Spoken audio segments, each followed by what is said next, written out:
पर अपॉर्चुनिटी ढूंढेंगे या फिर मंदी का साथ दिया जाएगा?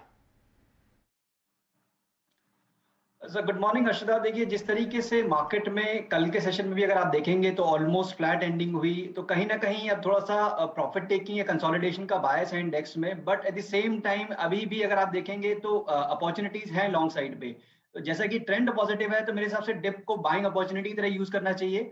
बट यस, क्योंकि अभी भी थोड़ा सा पॉसिबिलिटी है, अगर आप देखेंगे तो 2 दिन पहले जो इंडेक्स का एक गैप हुआ था, उसका वो गैप फिल करने के लिए 14,950 तक के लेवल्स पॉसिबल हैं कि इंडेक्स आने वाले दिनों में दिखा दे, शायद आज या कल।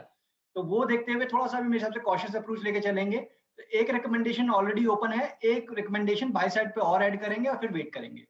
ओके, तो बाय साइड पर एक रिकमेंडेशन आएगा, लेकिन एक बड़ा बयान आ रहा है राज्यसभा में पेट्रोलियम मंत्री धर्मेंद्र प्रधान की ओर से। याद रखिएगा, काफी चर्चा हुई थी और ऐसे बयान भी आए थे कि शायद एक्साइज कट पर सरकार फोकस कर रही है। जिस तरह से लगातार एक तरफा तेजी देखने को मिली है पेट्रोल और डीजल के दामों में, लेकिन जो बयान आया है ऐसे लग रहा है कि आम आदमी, आपको मुझे कोई राहत नहीं मिलने वाली उन ऊंचे दामों से। पेट्रोल डीजल पर टैक्स घटाने का कोई प्रस्ताव नहीं है।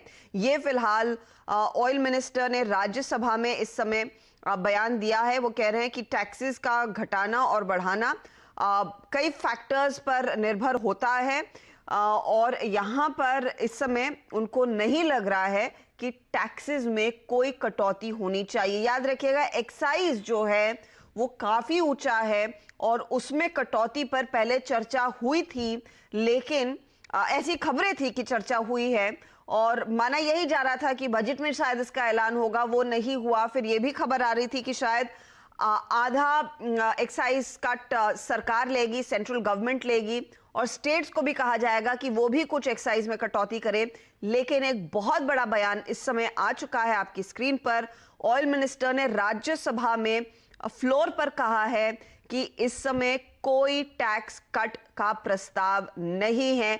ये इनफैक्ट एक बड़ा डेवलपमेंट आता हुआ ऑयल के प्राइसेस के मद्देनजर। लगातार याद रखिएगा, पेट्रोल डीजल के दाम आसमान छू रहे हैं और 90 के ऊपर दरअसल पेट्रोल, 1 लीटर पेट्रोल आपको मेट्रोज में मिल रहा है। राजस्थान में तो 100 रुपए प्रति लीटर भी पेट्रोल बेचा जा रहा है। चलिए मार्केट पर लौटते हैं और हमारे जानकारों ने क्या ट्रेड्स लिए हैं उसकी बात करते हैं। अजीत, आपका पोर्टफोलियो स्क्रीन पर लेकर आएंगे। मेरे ख्याल में आप सिर्फ मुंजाल शोवा को होल्ड कर रहे हैं। आज के ट्रेड्स क्या हैं आपके? राइट, सो अर्षदा देखिए, हमारा पहला ट्रेड जस्ट डायल पे है। अगर आप स्टॉक को देखेंगे तो पिछले करीब 2-2.5 महीने से एक रेंज पकड़ा हुआ है करीब 600 से 750 की। तो अभी ऑफ लेट इसने अपने लोअर बैंड को टेस्ट किया और आज वहां पे रिकवरी देखने को मिल रही है विद वॉल्यूम्स। तो बावजूद इसके कि मार्केट में प्रॉफिट टेकिंग का बायस है, ये अपने गेंस को होल्ड कर रहा है और एक्सपेक्टेड ये है कि सेकंड हाफ में यहाँ पे और मोमेंटम देखने को मिलेगा। तो आप जस्ट डायल में करंट लेवल्स पे पोजीशन बाय की ले सकते हैं 630 के स्टॉप लॉस के साथ 695 के पोजीशनल टारगेट्स के लिए। ओके, तो 695 का टारगेट, 630 का stop loss. In fact just dial का एक पर्टिकुलर बिजनेस के आर्म पर भी मैं कुछ रिपोर्ट्स पढ़ रही थी, काफी ट्रैक्शन इन्होंने पकड़ा है। वो भी एक फैक्टर रह सकता है कि स्टॉक आगे यहाँ से परफॉर्म करे। कुछ ब्रोकरेजेस ने दरअसल इस पर रिपोर्ट निकाली है हाल फिलहाल में, तो इस पर आपकी नजरें होनी चाहिए। रुचित, आपने इंडियन होटल में शायद पोजीशन अभी भी बनाई रखी है, बताइए आज के नए ट्रेड्स क्या रहेंगे? बिल्कुल, इंडियन होटल्स में पोजीशन अभी भी इंटैक्ट रहेगी क्योंकि वहां पे ट्रेंड अभी भी पॉजिटिव है। जो नया मैं ऐड कर रहा हूँ वो शॉर्ट साइड का है, वो है अशोक लीलैंड। ये प्रोबेबली एक प्रॉफिट बुकिंग हमें लग रहा है कि यहाँ पे ये स्टॉक में आ सकते हैं। इनफैक्ट आज की ट्रेडिंग सेशन में हल्के से शॉर्ट बिल्टअप भी हुए। आज देखेंगे तो 2-2.5% प्राइस नेगेटिव है, जिसके साथ लगभग 5% का ओपन इंटरेस्ट बिल्टअप हुआ है। तो आई थिंक यहाँ पे थोड़े हल्के से शॉर्ट साइड बिल्टअप हुए, तो जो प्रीवियस लॉन्ग्स है उनमें थोड़ी सी अनवाइंडिंग हो सकती है आज। तो 137 के स्टॉप लॉस से यहाँ पे शॉर्ट करने की सलाह रहेगी 117 के टारगेट के। 117 का टारगेट, शॉर्ट साइड का ट्रेड लीजिए। और एक बार अशोक लेलैंड का हो सके तो 15 दिनों का चार्ट दिखा सकते हैं क्या डायरेक्टर साहब, क्योंकि एक तरफा तेजी वाला प्ले रहा है। स्क्रैपेज पॉलिसी मैनेजमेंट ने कहा आएगी तो एक अच्छा इम्पेटस देगी, सीवी सेल्स बढ़ सकती हैं। डिमांड धीरे धीरे करके कमर्शियल व्हीकल्स की बढ़ रही है, वो भी एक फैक्टर रहा है। इस कंपनी के नंबर्स भी अच्छे देखने को मिले हैं और उसके चलते एक महीने में 12% के रिटर्न्स और अब एक करेक्टिव फेज में आ रहा है। तो 117 का टारगेट दिया जा रहा है और 137 आपके लिए स्टॉप लॉस का काम करेगा। ये फिलहाल ट्रेड रुचित की ओर से। चलिए मुदित के पोर्टफोलियो पर नजर डालते हैं। जयश्री टी को अच्छा नहीं, जयश्री टी में आज सुबह में प्रॉफिट बुक कर लिया इन्होंने, करेक्ट मुदित? 70 रुपए 70 पैसे पे। जी हर्षदा जी, मैंने आज नहीं, मैंने कल ही प्रॉफिट बुक कर दिया था। ओके। वो शायद कुछ। तो बताइए नया ट्रेड क्या है? देखिए, जो आज के लिए मैं इस सेशन में जो अपना ट्रेड लेके आया हूँ उसका नाम है जेएमसी प्रोजेक्ट।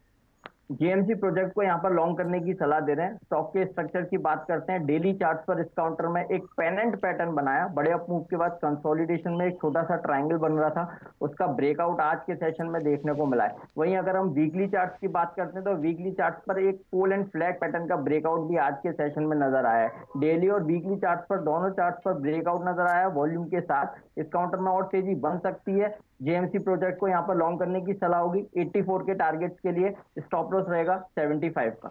84 का टारगेट और 75 का स्टॉप लॉस जेएमसी प्रोजेक्ट में इस समय ट्रेड लेने का मौका है, ये आप जहन में रखिए। स्टॉक आपके सामने एक बार चार्ट चेक लेकर आते हैं। इसमें भी आज देखिए थोड़ा सा मोमेंटम है, करीब करीब 3% ऊपर, तो 84 के लिए एक अपॉर्चुनिटी। मुझे दूसरा कोई ट्रेड आइडेंटिफाई किया है या फिर बाद में देंगे? देखिए, मैं दूसरा ट्रेड अभी नहीं दे रहा हूं क्योंकि मार्केट में काफी वोलेटिलिटी बनी हुई है।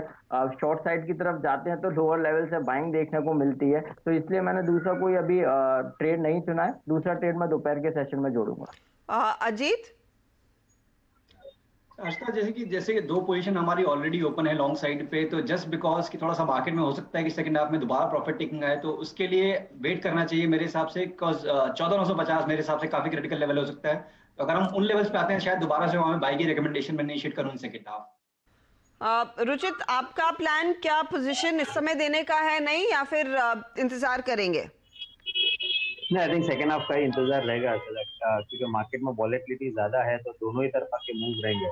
तो बेटर है थोड़ा सेकंड हाफ के लिए वेट करें और वहां पे नई पोजीशन प्लान करें। तो सेकंड हाफ में एक नया ट्रेड तीनों जानकारों की ओर से आएगा। इस समय एक एक ट्रेड ही इन्होंने दिया है। जेएमसी प्रोजेक्ट तेजी का कॉल, अशोक लेलैंड मंदी का कॉल, जस्ट डायल तेजी का कॉल। एक एक स्टॉक हमारे जानकार आगे देंगे। चलिए एक काम करते हैं, ब्रेक लेते हैं। ब्रेक के बाद मार्केट के एक्शन पर नजरें बनी रहेंगी। एक रिकैप भी आपके लिए लेकर आएंगे हमारे जानकारों के एग्जिस्टिंग पोर्टफोलियो का। और आज ऑफ कोर्स एक पॉजिटिव खबर थी कि MSCI रीबैलेंसिंग के तहत 5 बेसिस पॉइंट का इजाफा भारत के वेट को मिलेगा, लेकिन कुछ स्टॉक्स है जहां पर बड़ा फ्लो आ सकता है, उस पर नजरें होंगी। आप बने रहिए CNBC आवाज के साथ।